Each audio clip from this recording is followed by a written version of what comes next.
मला सांगा, मला एकच सांगायचंय, आतापर्यंत जेवणात काही सुद्धा कमी नाही आणि असं असताना आपल्याला मोठी जबाबदारी आहे. तरी मात्र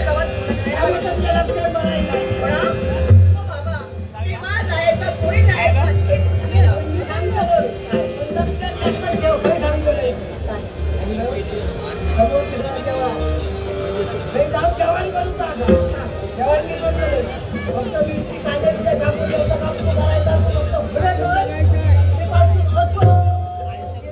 बाबा असं असेल मग लवकरात लवकर तुवर मी जाते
थोडस 2 मिनिटं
आणि म्हणूनच त्याच मार्गाने आचरण करते.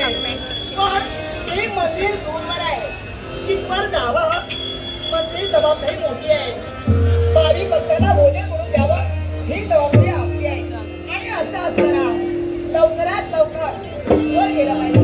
पण तिथवर जात असल्यावेळी विलंब तर आहेच. मग जायचं कसं? कारण आज मी घरी जेवणाला आले तरी सुद्धा मला घडलं नाही. जे हवंय ना ते मला मिळतंय, काही जीवनात कमी नाही. देवाच्या आशीर्वाद सारं काही प्राप्त होत आहे. आणि असं असताना हा आनंद मला प्राप्त झालाय आणि तो आनंद गगनात एवढ्यासारखं होते. एकच कारण देवाची सेवा आणि भक्तांना भोजन बनवून द्यावं हा एक आपला लाभ आहे. तो खरंच हा लाभ प्रत्येकाला केव्हाच मिळत नाही. अन्नदानापेक्षा श्रेष्ठदान केव्हाच कोणालाच मिळत नाही. आणि ते आपल्याला लाभ आहे. म्हणूनच हा आनंदही मला आहे. आणि या आनंदात दान असल्यामुळे थोडंसं गुणगुणावं म्हणजे मार्ग सोपा होऊन जातो. आणि त्याच भावनेनं मी आता मात्र त्याच मार्गाने येते. आनंदमणे दाहराम आनंदमणे दाहराम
नाव गंगा. घेऊ नकोस तुझं नाव तुझं हे सौंदर्य काय तुझे दिसणारे हो काय तुझ्या भुया चंद्रावरती माझ्या बाबाने असं सुंदर मला नाव ठेवलंय. वा, वा, खरंच आहे. वा, वा, वा. पण काय हो एवढं आपुलकीनं एवढ्या प्रेमानं माझं नाव विचारला. आपलं नामविधान वा वा वा हुशार आहे. म्हणजे चौकशी करा. त्यावेळी मिळाली होती जातेवेळी मी जरा काही गडबडीत होतो. काही कारणास्तव मी विचारलं नाही. ते आपण आता तुला सोडणार आलं नाही. लक्षात बोलूच नका. लक्षात आलं. मला काय म्हणायचंय ते लक्षात आलं. आई, चिंता करू नका. माझं नामविधान विचारलीस का? चिंता करू नका हो. माझं नामविधान कुंभार. त्यावेळी घाई गडबडीत होतो. फसलो मी. आता फसणार आलोय. आपण काय म्हणाला कुंभासूर कोण? पाताळ भवने माझं वास्तव्य. एक राजकर्ता आहे मी. पाताळ भवनातले सम्राट. हो. राज करते कुंभासूर. अहो राज करते. एक स्त्री म्हणून नमस्कार करते. आशीर्वाद द्या. आशीर्वाद आहे. असे राजकर्त्यांचा आशीर्वाद असावं प्रत्येक स्त्रीची इच्छा पूर्ण होते. कारण हा? ज्यावेळी मी तुला पाहिलं या मृत्यूलोकाच्या ठिकाणी जात असल्यावेळी आलेला नरदाडा दिला संदेश. या सरावर आम्ही विराजमान हो आमच्या पंचात. कुणीतरी हवा याच्या करता तुझा जास्त वेळ घेणार नाही. चटकन बोलणारे पटकन आलं लक्षात बोलू नका. लक्षात आलं तुम्हाला काय म्हणायचंय आणि काय विचार करायचाय हे माझ्या लक्षात आलं. हे पहा, तुम्हाला भोजन बनवायचं आहे ना. बाबा आणि मी येणार पण केव्हा यायचं केव्हा भोजन तुम्हाला द्यायचं एवढं मला सांगा. ते मला काही नको. माझ्याजवळ पुष्कळ आहे. तुम्हीच म्हणाला एक राजकर्ता याच्या नात्याने मी तुला सांगतो. ज्या मार्गात मी तुला पाहिलं त्या वेळी माझ्या ज्यावेळी मी तुला पाहिलं आणि माझ्या नेत्र कटाक्ष साधून ते सुटलेला आवाज तुझ्या हृदयाला स्पर्शवला. मी त्याचा तेच ते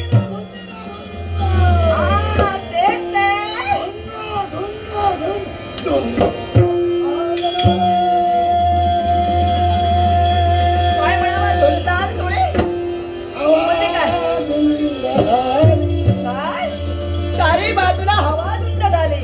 वा वा वा बरं आहे.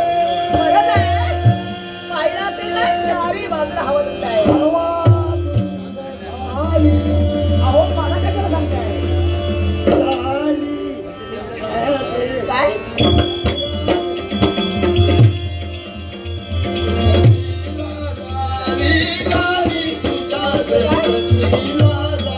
काय म्हणावं आलं लक्षात.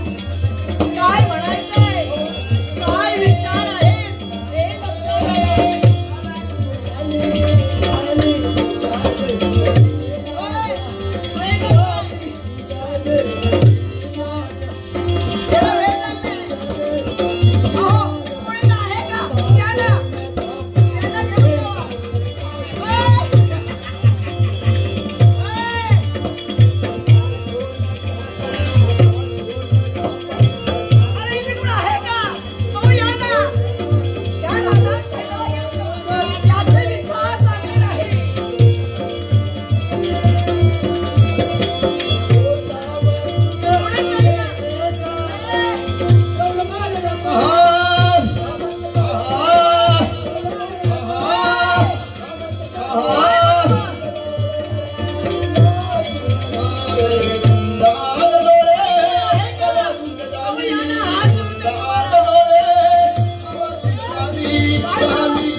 ऐकून चालतं जगन मरणाचा विचार तुझ्या सरकारनं करावा अरे नदात म्रियंत कदाचिन्न हुतवा भविता होया अजनित शाश्वत अंत अन्नमय शरे आत्मा अविनाश रहित आत्मा शाश्वत आणि म्हणून त्या आत्म्याचा भलामुळा करण्यासाठी माणसाला प्रयत्नवादी करावं अरे मेल्यानंतर अवताईच्या सगळे सारे स्मशानभूमीपर्यंत जातील पण आत्म्यानं केलेली कृती सगळं जिरांभार करून ठेवण्याचं कार्य आत्माच फक्त करू शकतो हे राजकर्त्या जास्त बोलशी का तुझ्या कंगडीला धरी गर गर गर गर गर गर गर गर गर गर फेरी एकदा आपलीला हाड मोडून टाकली अरे माझ्या जीवावर तुझ्या उड्या आणि माझ्या तू मोडणार आणि एवढ्या हिमतीचा शिकार गाठणारा हिम्मत बाजूला जर का हिमतीचा शिकार गाठवायचा असेल तर ते साखर करणारा भवितम्य चिंतय वर्तमान काळे बुधारा कबरावर जाते मांगराचं उत्तर येणारा भविष्यकाळ वर्तमान काळाची सुद्धा करायची हिम्मत पाहिजे जर वेळ आली तर तुझी हाडा मोडण्याचा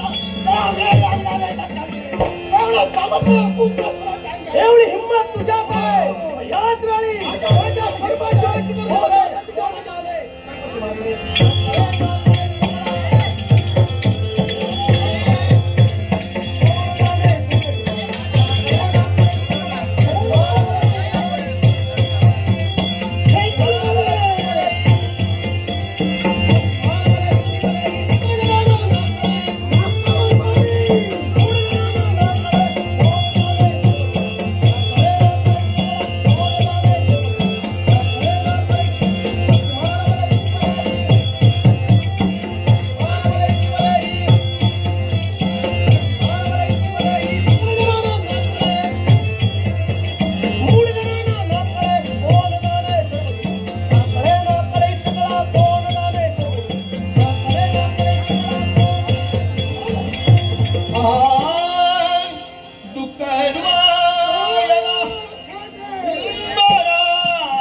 सर्वांची संध्याच्या वेळी राजा तुझ्याशी समर्थ आहे तू कुठेही जा कुठेही छापण बस तुझ्या मागावून तुझा सेवक करण्याचा राजा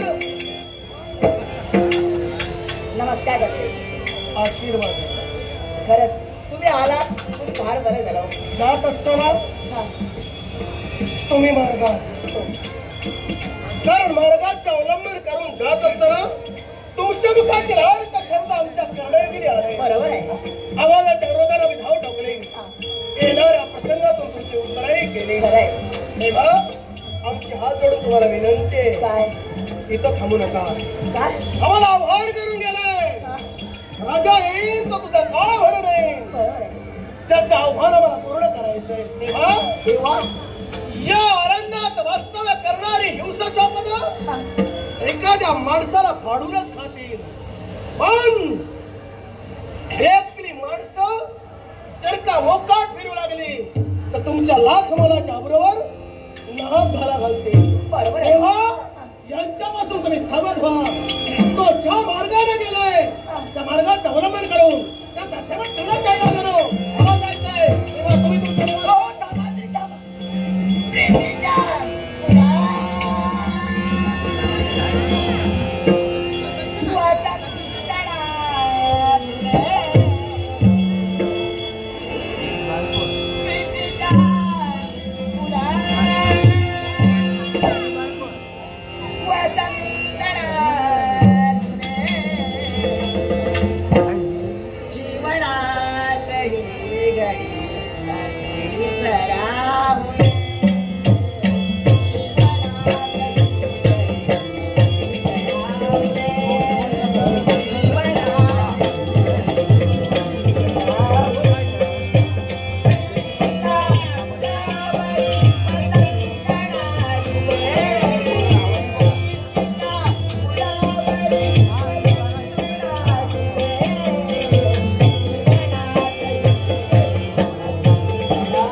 कशा केली का? त्याला कारण आहे. मला पाहता सुंदर तरुवर पुष्प येतो. त्या पुष्पाच्या सुगंधानं माणसाचं मन प्रसन्न होतं. त्या सुंदर तरुवाचं पुष्प जर देवाच्या चरणी वाहिलं ना तर त्याचं निर्माल्य होतं. आणि त्याच वृक्षाच्या बुंद्याशी जर ते पडलं तर ते कोमेजून जातं. म्हणून हे सुंदर पुष्प ज्याच्या चरणावर वाहिले त्याचं निर्माल्य होणे नाही. काय म्हणाला? कोमेजून जाणार आहे. काय म्हणताय आपण? त्याला कारण बोलण्याचा भावार्थ माझ्या नाही लक्षात आलाय. तुझ्या लक्षात आलं नाही. स्वर्गीच्या देवांगणाला लाजवेल कारण आम्ही स्वर्गीच्या देवांगणा पाहिल्या नाही. पण उपमा प्रत्येक जण देतो तो देवांगणाची उपमा देतो. अर्थात स्वर्गीच्या देवांगणाला लाजवेल अशी अप्रतिम सौंदर्याची लतिका अशी आमची सहचरणी जिला अंबरट्यावरचा महापुलानं आमच्या सुखी संसारात पदार्पण केलंय ती आमची धर्मपत्नी आमच्या निवासस्थानी आहे. काय? हा. काय म्हणावं? म्हणजे तुमचं लग्न झालंय? मी विवाहित आहे. मी अविवाहित नाही. तुमची धर्मपत्नी आहे? हो. आमची सहचरणी आहे. काय म्हणावं? बोलता बोलता बोलून गेले मी. पण आपल्याला पाहताच माझं सारं जीवन आपल्या चरणाशी वाहिलं आहे. नाही रे, चुकतेस. काय? सुंदर जीवन पुष्प आमच्या चरणाशी तू वाहिलंय पण त्या जीवन पुष्पाचा आम्ही स्वीकार करणार नाही. कारण आमच्या समोर प्रभू रामचंद्राचा आदर्श आहे. ज्या प्रभू रामचंद्राला स्वर्ग सुखाकडे तुच्छतेनं पाहिलं, ज्या सूर्यवंशात आपला जन्म घेतला, एक पत्नी एक वाणी एक वचन एक रत्न अशा चतुर्गुणाचं ज्यानं पालन केलं तो प्रभू रामचंद्र होय. अर्थात त्या प्रभू रामचंद्राला ज्याप्रमाणे आपल्या जीवनात शपथ घेतली, अयोध्याची पुण्यभूमी पतित पावन करीन, पण एकाच पत्नी समवेत राहून, आणि तीच शिकवण आम्हा सूर्यवंशी राजकारताना अर्थात दुसऱ्या स्त्रीचा विचार आम्ही करणे नाही. बरोबर आहे. आम्ही विचार करतोय तो फक्त एकाच पत्नीचा. आणि तू म्हणतोयस की तुमचं जीवन पुष्प मी तुमच्या चरणाशी वाहिलंय, कारण तू म्हणतोयस ते बरोबर आहे. कारण आमच्यासारखा तरुण पाहिल्यानंतर तुझ्या मला इच्छा निर्माण झाली की आपलं सुखमय जीवन आमच्या समवेत व्हावं, पण ते होणे नाही. कारण जडमाणसाचे संसार आम्ही पाहिले की ज्याने दुय्यम संबंधाला लग्न केलं ना त्याने एका स्त्रीचा संसार पाहिला, ती बिचारी दुसरी स्त्री दार बघून रडले. दुसरी गोष्ट, निसर्ग नियमाप्रमाणे जर एका स्त्रीला जर का मुलं असतील तर ती आई बापा विना पोरकी जातात, कारण बापाचं प्रेम त्यांना कधी मिळत नाही. तेव्हा द्वितीय संबंधाला मला लग्न करायचं नाही. तेव्हा तुला हात जोडून माझी विनंती आहे, आई बापाच्या शब्दाच्या बाहेर मुलीनं कधी जायचं नसतो. प्रत्येक आई बापाचं स्वप्न असतं की आपल्या शब्दाचं अनुकरण आपल्या कन्येनं करावं. त्या कन्येला 42 कुळाचा उद्धार करण्याचा अधिकार आहे. आम्ही पुत्र म्हणतो, पण 21 कुळाचा उद्धार करतो. तुझ्या बापाच्या 21 कुळाचा, आणि ज्याच्याशी लग्न करशील त्याच्या 21 कुळाचा उद्धार करतो. हे तुझ्या तेव्हा बाप ज्याला देईल त्याच्याशी लग्न कर. बेस्ट ठरवलंय. बाबाच्या आज्ञेशिवाय मी केव्हा जाणार नाही. कारण ते मला बाबा सांगते त्या आज्ञेप्रमाणे वागणारी मी आहे. मी माझ्या बापाने माझं मत ठरवलंय. तुझं मला एवढं समजावून सुद्धा माझ्या मनात ठरवलंय. आपल्या मताशी ठाम आहे. तुम्ही असं म्हणताय तुमची धर्मपत्नी आहे आणि मी संसारात भांडणं होती एकामेकाने एका मात्र असं मी घडणार नाही असं म्हणायचं असेल तर चिंता करू नका. तुमची पत्नी आणि मी बहिणी प्रमाणे एका विचार एका मात्र राहणार आहोत. नाही, ही आपल्या मताशी ठाम राहणार आहे. तेव्हा तिचं मन बदलायला हवं. ठीक आहे, तुझ्या निवासस्थानी कोण आहे? माझे बाबा आणि मी. जन्म देणारा बाप आहे. मग लग्नाची जर का मागणी घालायची असेल तर वडीलधाऱ्यांशीच बोलायला हवं. मग वेळ नकोय. चल तुझ्या बापापर्यंत जाऊया. तुझ्या बापापर्यंत जाऊ, मागणी करूया. तुम्ही आलात फार बरं झालं. एवढा घाईन चाललं तू. अहो बाबा तुमच्यावर एक होती, पण बाबा काहीच बोलू नका. मोठा संकट आपल्यावर. काय सांगतो? हा खरं सांगते. नका सांगते. कोण बोलतो कोणावर? संकेत दूर झालं. देवाप्रमाणे देव माणूस इथं आले आणि माझी पत्नी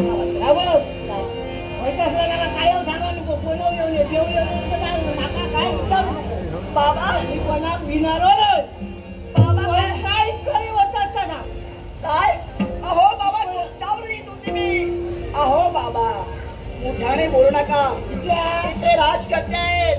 जर ऐकतील काय करतील सांगता नाही. मी कोणा भिनारो बाबाला नाही, कोणाला भीत नाही. पाहायचं आहे उपाशी माझी सगळ्यांना मी भिनारो बाबा ऐकणार नाही. मग पहा कोण आहे कोण नाही.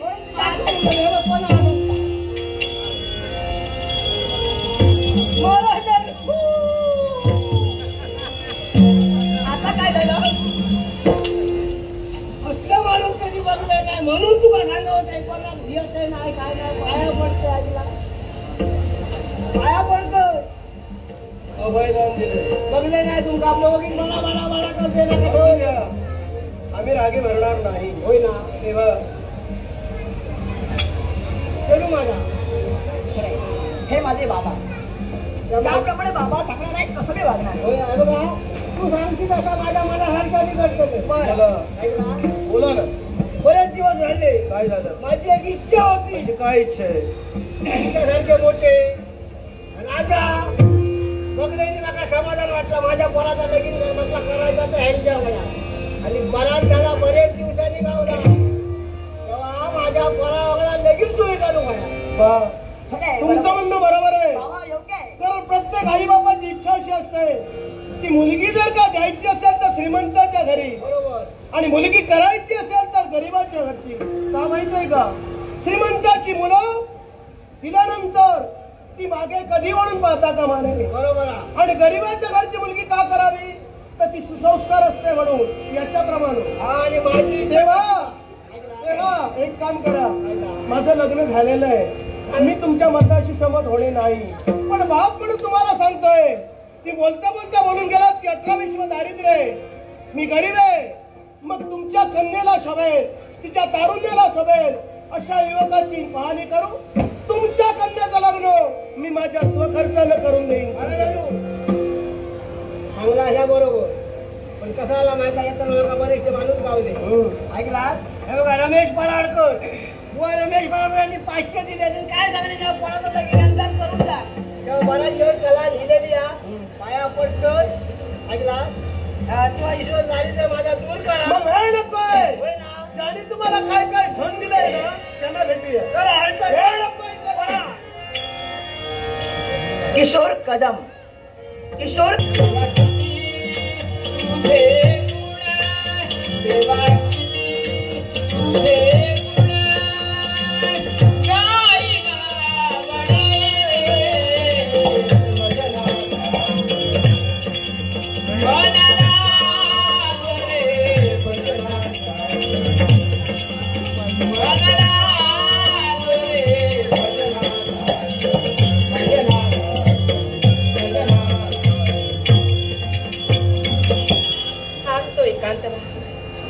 आणि या एकांतवासात माझ्या कुलदेवतेची कुलस्वामिनीची आज भक्ती करण्यासाठी मला सुसंधी मिळाली जेणेकरून तन मन धन एकवटून आज तिच्या चरणाची सेवा करणार आहे आणि तिला प्रसन्न करून घेणार आहे.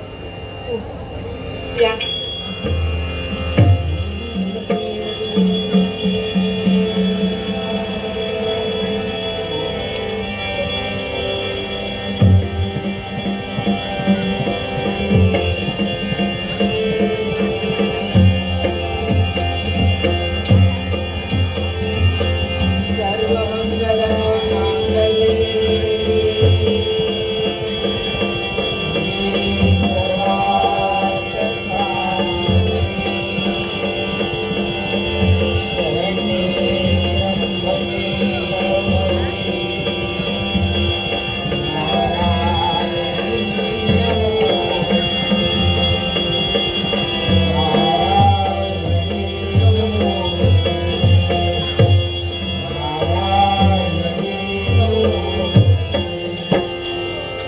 जगदंबे धावून ये दुःखाचे गाणे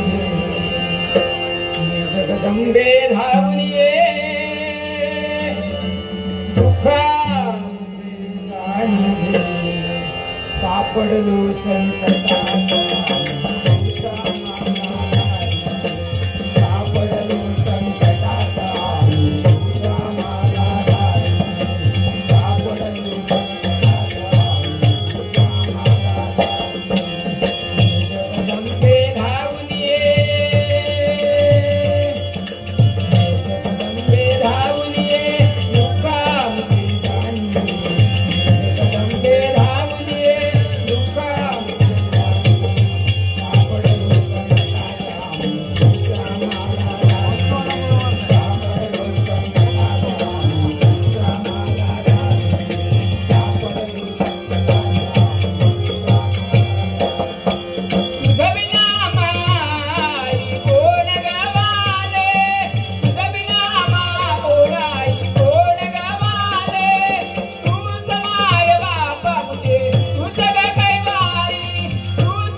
अशी नाही.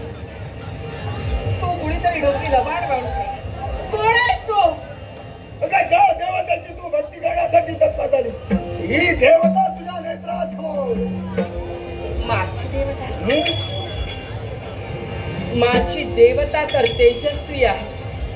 एवढंच नाही तर माझी देवता म्हणजे या जगताची माता आहे. आणि तुम्ही तर एक पुरुष आहात. मी तुमची पूजा केलेली नाही, मी तर माझ्या मातेची पूजा केली. मग काय, माझा परिचय करून देतो आहे. पाताल घोराच्या ठिकाणी जातो वाचलं, तो दंबासूर म्हणतात मला. पाता बोल दानवेश्वर दंबासूर. मग इथं कशासाठी? पाता बोलाचा त्याग करून तू इथपर्यंत आला का? मी इथवर जो आलो तो का आलो आणि कशासाठी आलो या सर्व प्रश्नांची उत्तर तुला समर्पक देईल. पण मला सांग, काय नाव तुझं?